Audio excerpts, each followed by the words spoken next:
Well, congratulations. You've made it to the last section of this course. I hope you've got enough out of this course to understand I'm not the sort of person who really thinks he can predict the future. The future, like the past, is going to be one darn thing after another, wave after wave after wave. Some waves, we can see the outline of them coming. They're always those surprising when they arrive. They come in different shapes than we expect. Some waves come completely out of the blue, completely unexpected. So, I can't tell you what's going to happen to Taiwan in the future, but in this section, I do want to take a look at a couple of waves that are coming toward Taiwan, that Taiwan is going to have to face. Talk a little bit about how they might affect Taiwan, and then just say a little bit about my hopes and maybe my fears about Taiwan's future. First wave coming toward Taiwan. Okay. Taiwan clearly has a population that's going to be shrinking and aging. Okay. I don't think it's actually started shrinking yet, though it may start shrinking this year. I think it was expected to shrink this year, and the last I heard, it had actually been growing a little bit. Okay. But it should be kind of close to its peak. Okay. Back in the 1920s, the average woman had 8 kids. That's basically the average couple having 8 kids. So each generation, 4 times bigger than the generation before. That comes down, gets down to, maybe in the post-war period, average woman having 4 kids. That means the average couple has 4 kids. That's a doubling of each generation. Then by the, kind of toward the end of the 20th century, you're down to about 2 kids per couple. That looks like you're kind of in a steady state. These 2 people have 2 kids. Okay? The population is not going to change much in the long run. Now, though, we're down to each couple having just 1 kid. Okay? That means each generation is going to be only half the size of the generation before, unless something changes. I've taken this graph off the internet predicting Taiwan's population change. And I don't know, I don't know how accurate it's going to be. Nobody knows the future.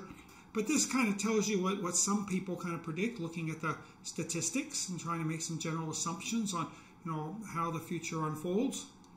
According to this person, the Taiwan's population peaking at 23.6 million. Okay, that's kind of what it is today. It was about the same in 2019. And it's expected to fall, okay, to, by the time maybe you're ready to retire, maybe down to about, 15 million people. So population falling. And when the population falls, it's not the total population that falls. And when the population rises, it's not all the population that increases. You can imagine, if the population doubles, it's not because there's getting to be more and more old people. Old people don't just come from don't just come out of thin air. It's always because you're having lots of kids. And so when the population grows, you get like a doubling of the population, you're getting a real big increase in children and young people. You're not getting an increase in, say, the 60 and 70-year-olds usually, unless, maybe death rates are falling, and that's not going to be a really big change. When population is shrinking, the same thing. You don't get, real big shrinkage among old people. And in fact, it might even, you might see an increase in among the old people. Fewer people are dying. You might see some of the old ages, 70-year-olds, may actually increase over time a little bit. But what you'll see is a great fall in the number of young people. Okay, so the population gets old. Now, how is this going to affect Taiwan? There are some problems here that people have brought up. One problem that sometimes you hear talked about in China, which is already has a shrinking population, I guess, is the problem of only children. Some people have suggested that maybe if you got lots of only children, they'll all be spoiled brats. I don't think it's really quite as simple as this. What I worry more about with only children is that, maybe you'll get children that are maybe controlled a little too much. Generally, in places like Taiwan, you look back in earlier periods and you say, well, back then, parents were really, stern. Okay, they really punished their children. They made their children obey. Nowadays, these modern parents, they give children a lot more freedom. That's not really true, though, when you have fewer and fewer children. Back in the old days, parents tried to be stern. Maybe they did slap their children around a lot to try to make them obey. But when you have 5 or 6 kids, you can't keep an eye on all of them. There's always the black sheep out there kind of doing his own thing. There's parents are kind of often ignorant. And they have to be strong-fisted to keep any sort of order. But often the kids still have lots of room for freedom. When you just have an only child, you've got 2 parents constantly on top of 1 kid. So maybe the child is going to have a hard time, developing independence. I think that may be more of a problem in this sort of situation. Not so much they're spoiled, but this is they start, they find that the way to get around in life is just to, obey their parents, and their parents will take care of them. And maybe they become more passive. So I think this is possibly a problem, but society changes. We'll have to see over time, what develops here. Another problem, of course, is this old population. Okay, older population. There may be several problems with this. One is that as people get older, they tend to get more conservative. I don't really mean this kind of in a right-wing, left-wing sense, but just more as a kind of a stick in the mud. I had a good life, and I just want to keep things the way they are. Okay, so less open to any sort of change. That could be a problem for society, okay, because these people will be doing most of the voting. Okay, they'll be the biggest voting bloc. Another problem with an old population is these people want to retire. Where are they going to get the money to retire? If there's fewer and fewer people working in the world, and you're a bunch of old people who want to retire, you've got less production to split up among these old people. So that could also be, a big issue. You'll see dying towns, and what you see in other places, like in Japan, where they're already losing population, usually it's not the central cities that are losing this population. Okay, these are flourishing still, but you go outside into the smaller towns, and what you see there is you see a lot of old buildings kind of boarded up. Nobody lives there anymore. Okay, the town is becoming gradually deserted. You go out there on the farm roads, and more you don't see many houses there. What you see are places that have kind of completely run down. It's hard to say what effect this is going to have. Okay, one effect, you want to be careful with your real estate purchases. I think in the big cities, if people continue to follow the trend of as there gets to be a smaller population, the smaller population tends to concentrate together in big cities. Maybe real estate in the big cities will hold up in its value. But Taiwanese have invested a lot in real estate, and I think it's pretty clear that if out here in the towns you get fewer and fewer people, real estate out there isn't going to be worth much. So that may be a problem for many people. I tend to think the biggest problem coming along is kind of the shrinking economies of scope. I guess that's the best thing to call it. Mainly what worries me is, if you have fewer brains, there's fewer brains out there to solve problems and to create, new ideas and new things. If you have a language group where there's 100,000 speakers of this language, you have another language group with 100 million speakers, I guarantee you that it's the language group with 100 million speakers that will have the better literature. Okay? There's just a bigger market for it. There's more writers. If you've got a town of 10,000 people and a city of 10 million people, I can pretty much guarantee you'll find the best restaurants in the town of 10 million people. And there'll be a lot more variety in the restaurant fare. So, having a big population has a lot of these advantages. Also, when you're trying to figure out, the solution to some problem, you're trying to find some new technology. If you've got 100,000 engineers looking at the problem, you're much more likely to find the answer than if you just got 100 engineers or 1,000 engineers looking at the problem.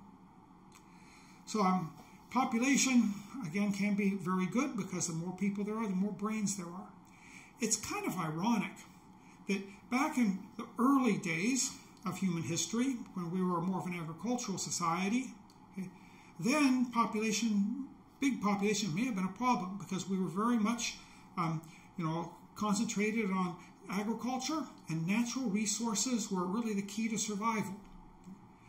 You get into the industrial society, natural resources become less important than they are in some of the really old agricultural societies, but now capital is very important, and if your population grows faster than your capital is growing, that can be a big problem too. Now, though, we're moving into a service sort of society, a service economy. It seems like in the service economy, the natural resources are not nearly as important as they used to be. I mean, that's a fact. If you try to estimate the production function of almost any country in the world, okay, at least all but the very poorest countries, you'll find that compared with 50 years ago, there's much less emphasis on those natural resources. Labor and capital are relatively more important now. So, now we're moving away from a situation where we have to rely on natural resources, and also capital seems to be less important now. Interest rates at least have become much lower than they were 30, 40, 50 years ago. So now it would seem like a big population is quite feasible, okay? Because we don't need the natural resources and capital near as much as we used to try to keep a big population alive. We've got much better technology. And now with the service economy, having more brains would really be a good thing for the world. And yet, ironically, it's back then when population growth may have been somewhat of a problem that you do see kind of more of a bigger population growth. And now finally, when population growth seems like it's no longer going to be a problem, people quit having children. I personally am more of a pro-growth person. I like having a big population, and maybe that's one reason I came to Taiwan. Of course, this is a philosophical problem. If you think life's not worth living, maybe you think 0 is probably the best population for the world, and that's a philosophical problem. We'll have to discuss that elsewhere. Now, there are ways to try to overcome, or at least partially overcome, the problems of a shrinking, aging population. We've noted that wages aren't very high in Taiwan now. Okay, that seems to indicate that maybe labor isn't in much demand. Partly it's maybe because of automation. We're finding more and more ways to replace labor. Okay, so maybe if automation goes on further and further, we will be able to make do with with many fewer workers. Also artificial intelligence. I see that 100,000 engineers will probably figure out a problem quicker than maybe 100 engineers will figure it out. Maybe if the 100 engineers have some new tools with artificial intelligence involved, maybe they'll be able to keep up and figure out the problems that used to take 100,000 engineers to figure out. So these improvements in technology, they're going to help meet the problems that we may see coming in the future. Another thing that's going to help Taiwan is at least somewhat open to immigrants. It's not as open as, say, the United States, which is more of a society of immigrants. But back in the late 20th century, when fewer people were getting married, and they were getting married later, it seemed like it was mainly women in Taiwan that wanted to get married later and were less interested in having children.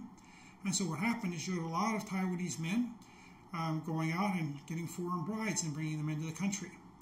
Now, when you go out to the towns, almost every town has Vietnamese restaurants, run by wives of Vietnamese wives of men that live out there. And there's also lots of Taiwanese that have married with people on the Chinese mainland, in China. These people, they bring in outsiders to come in and increase Taiwan's population. If China or Vietnam ever has big problems and civil unrest or something along that line, I would expect there's a lot of them that have ties with Taiwan that will try to come to Taiwan, and that may increase Taiwan's population significantly. Okay, so this is a possibility of what might happen. One of the things too that you have to remember when you worry about the population aging and getting too old and retiring, so there's not a big enough workforce, well, health is also improving in the world today, and people can work longer and longer. Now, in Taiwan, you see lots of people retiring before they really have to. Okay? many people retire, before 65. They're retired at 60 or whatever. Okay, so and this seems to be kind of a choice. A lot of people want to retire as soon as they can. Other people, though, enjoy their jobs, and you see them working, to their 70s. Right? And you might see more and more of this in the future as people get healthier.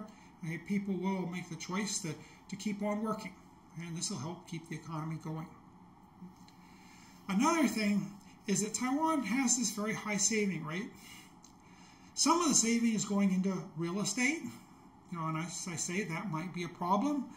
Real estate values often have trouble, if population starts falling. But you also see a lot of the saving being sent abroad. Okay? So Taiwan is an open economy. It could be that the older people in Taiwan, they've prepared for retirement. It's going to be different than it may be in other countries, kind of like the United States, where many people are just, they're just depending on the government to give them retirement funds.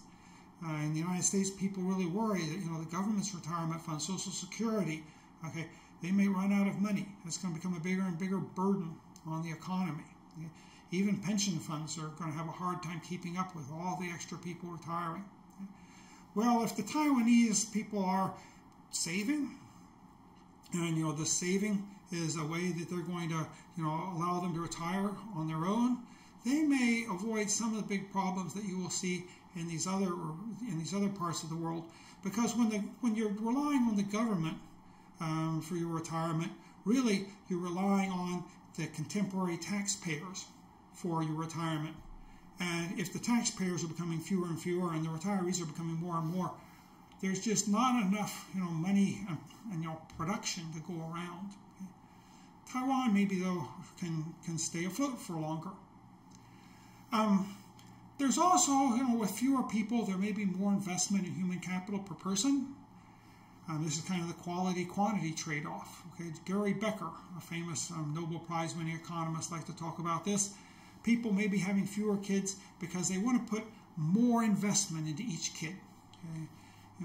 If your kids are just going to go out there and go to work, after they finish high school, okay, they're not going to be so expensive, do you? You don't have to raise them, so maybe you'll have more kids. Okay? If you've got to go put them through college and you've got to send them to all these cram schools so they can keep up, and there's all these payments you got to make, well, maybe it's better to have fewer kids and just invest more in each kid. So you may get more investment in children. Maybe that will improve human capital. I think though that I'm not sure that the extra investment in human capital though that we've seen recently has always been paying off. As I said in the last section, more and more people are going to college in Taiwan, but sometimes it seems like those college educations really aren't improving human capital much. So we'll have to look and see in the future what sort of investment goes into these ever-diminishing number of children. So this is something one has to think about when they're thinking about Taiwan's future.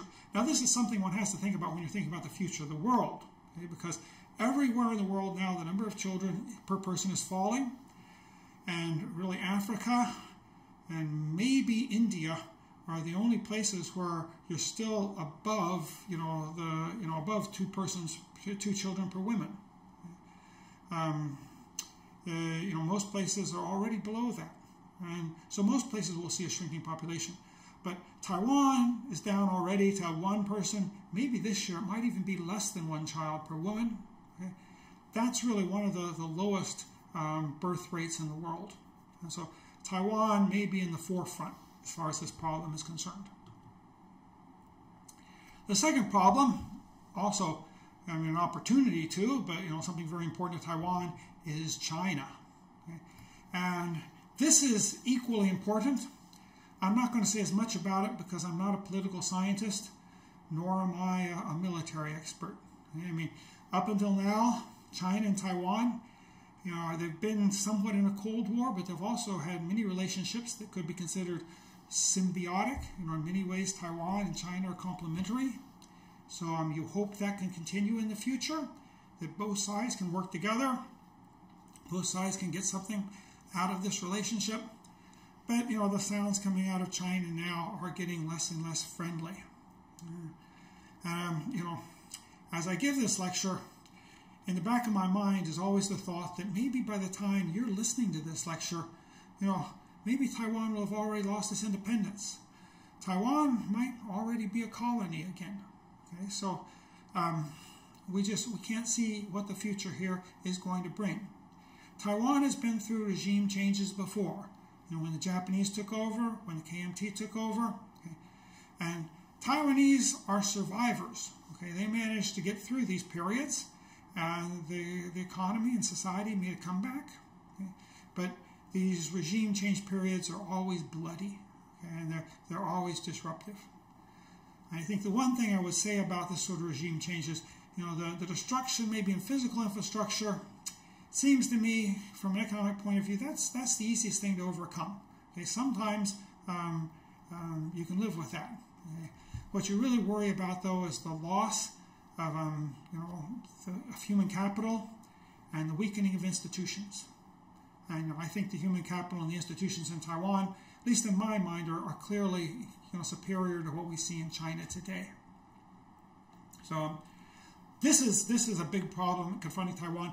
This may be a wave that no surfer can ride. Sorry. My hopes for Taiwan. Well, you know, history is usually written kind of top down. You know, when you start talking about historical figures, you're always thinking about people there at the top generally. My background is economic history. So often we do look at history a little bit more bottom up. We try to do this using statistics, trying to see what's happening to the kind of the masses of people. But I think in Taiwan, I don't really expect, my hopes for Taiwan don't really rest with the people at the top. I don't see lots of creativity there, though. I don't want to say I see incompetence. I think that the Taiwan government is competent. Okay, but I think most governments in the world are not very creative, and especially smaller governments. Okay, government just by its nature is bureaucratic, and maybe you don't want a very creative government. You want a government that you can predict what they're going to do in the future. Okay. So I don't really see Taiwan's future success maybe coming from the top, though the people in the top are important. They've got to create an environment from which where creativity can exist.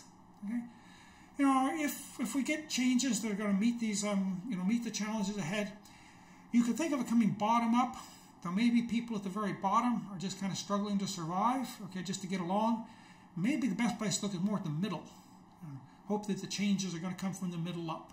People that have enough money they can kind of play with, but maybe they're more adventurous and they've got they can see the top and they want to see how they can improve their lives. Maybe maybe these are the people that are going to solve the problems in Taiwan, if the problems are to be solved. Okay, nobody knows what's going to come next for Taiwan. Okay? Nobody knows what's going to come next for the world. Okay? But when change comes, up until the present time, the Taiwanese are good at swarming on new ideas. Okay? So, if you come out with new ideas, automation, Taiwanese are really quick to start adopting it. Every time a new product comes into the world, the Taiwanese are pretty quick to start trying to produce it. So this is kind of my hope, that the Taiwanese will keep up with change, and as change comes into the world, there may be some changes that actually start here in Taiwan. But I think it's more likely that it's a big world, most of the changes will come from abroad, but Taiwanese will quickly adopt them and keep the economy growing. I remember when I first came to Taiwan, when I first came to National Taiwan University, telling a couple of friends that it was natural that I wanted to come to Taiwan because Taiwan was the future center of the world. And I think they kind of laughed at me. And I said it kind of as a joke, but maybe I kind of thought it was true too. Do I still think it's true today? Well, I think today I kind of see Taiwan's advance that it has made up until the present time as kind of giving Taiwan, a jumping off point, where maybe it could become the future center of the world, but that's going to be in the future, and we can't really predict that today. I mean this in kind of the same way as, when I talked about the tea industry. And I saw that the tea industry did give Taiwan's business networks a start. It gave them kind of access to some capital to play with. It's kind of what gave Taiwan its foundation. But the real, takeoff in Taiwan's economic development, I see is happening more kind of in the 1920s, okay, when the capital started expanding then. I can kind of hope that things will happen in the future and that Taiwan will react to correctly. Maybe Taiwan will become the future center of the world. But it hasn't happened yet. I guess that's about all I have to say to you. And I hope in 5 or 10 years I can do a new course and I can tell you a lot more. But I think I've told you all that I think is really important for you to know right now that I myself know.